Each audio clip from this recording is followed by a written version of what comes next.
السلام علیکم رحمۃ اللہ وبرکاتہ۔ سوال ہے، پوچھ رہے ہیں کہ نکاح کے بعد بیوی سے پہلی ملاقات اور مباشرت کا اسلامی طریقہ بتا دیں۔ بہت اہم سوال آپ نے کیا ہے۔ اس سلسلے میں حضرت سیدنا عبداللہ بن مسعود رضی اللہ تعالیٰ عنہ کے پاس ایک سائل آیا، آ کر عرض کرنے لگا کہ میں نے نکاح کیا ہے باقرہ عورت سے، اور مجھے ڈر ہے کہ وہ جب مجھے دیکھے گی تو وہ مجھ سے خوف محسوس کرے گی، وہ چلے جائے گی۔ تو اس سلسلے میں مجھے کوئی ایسا عمل بتا دیں تاکہ ہماری آپس میں جدائی نہ ہو۔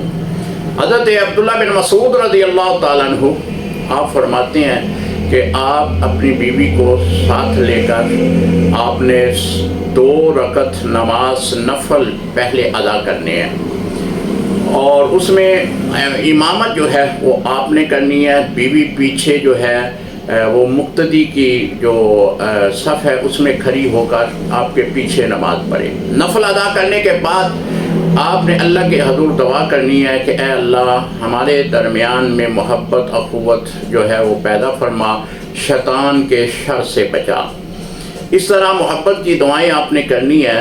عبداللہ بن مسعود رضی اللہ تعالیٰ عنہ فرماتے ہیں کہ یہ دعائیں جو ہیں یہ تا زندگی اس کے کام آتی ہیں، اللہ تعالیٰ اسے قبول فرماتا ہے۔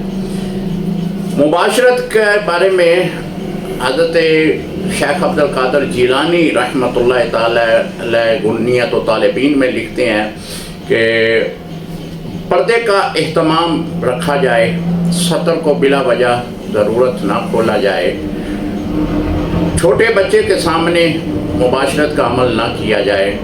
یہ تمام حیا ہیں بندے کی، اس کو سامنے رکھتے ہوئے بیوی کے ساتھ جو ہے وہ ہم بستری کی جائے۔ اس کی ابتدا یہ ہے کہ جو ماتھے کے اوپر بال ہیں ان پر ہاتھ رکھ کر دعا کی جائے کہ اے اللہ اس کو میرے لیے میری اولاد کا حصول کا ثواب بنا، اور میرے لیے اس کو ایک اچھا عمل کرنے والی بنا۔ یہ وہ دعائیں ہیں جو ابتدائی سفر یعنی ازدواجی جو سفر ہے اس میں کی جاتی ہیں، جو ہمارے علماء کرام نے لکھی ہوئی ہیں۔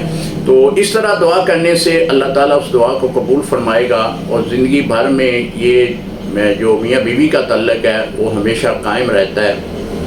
ہمارے حکماء حضرات لکھتے ہیں کہ ایک اچھا رشتہ میاں بیوی کا قائم کرنے کے لیے ضروری ہے کہ درگزر کیا جائے، یعنی اگر بیوی جو ہے وہ کسی بات کو محسوس کرتی ہے تو اسے معاف کر دیا جائے۔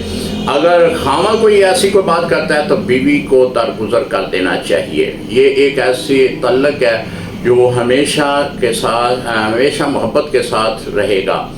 اور مباشرت کے عمل کی ابتدا جو ہے وہ اس طریقے سے ہماری کتابوں میں لکھا ہے کہ جو سنت طریقہ ہے اس کو اپناتے ہوئے اس عمل کو جاری کرے، جس طرح کہ غنیۃ و طالبین کا میں نے ذکر کیا، شیخ عبد القادر جیلانی رحمۃ اللہ تعالیٰ علیہ نے جو لکھا ہے، تو اس عمل کو نہایت احساس کے ساتھ پورا کیا جائے۔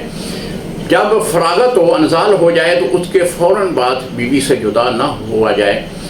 اس وقت بھی بیوی کو خاوند کی طلب ہوتی ہے، خاوند بیوی کے پاس ہی رہے۔ ہمارے بعض مرد حضرات جو ہیں وہ فوری طور پر جدا ہو جاتے ہیں۔ اطباء حضرات نے بھی اپنی کتابوں میں لکھا ہے کہ فوری طور پر جدا ہونے سے بیوی جو ہے وہ اس میں حساسیت کم ہو جاتی ہے۔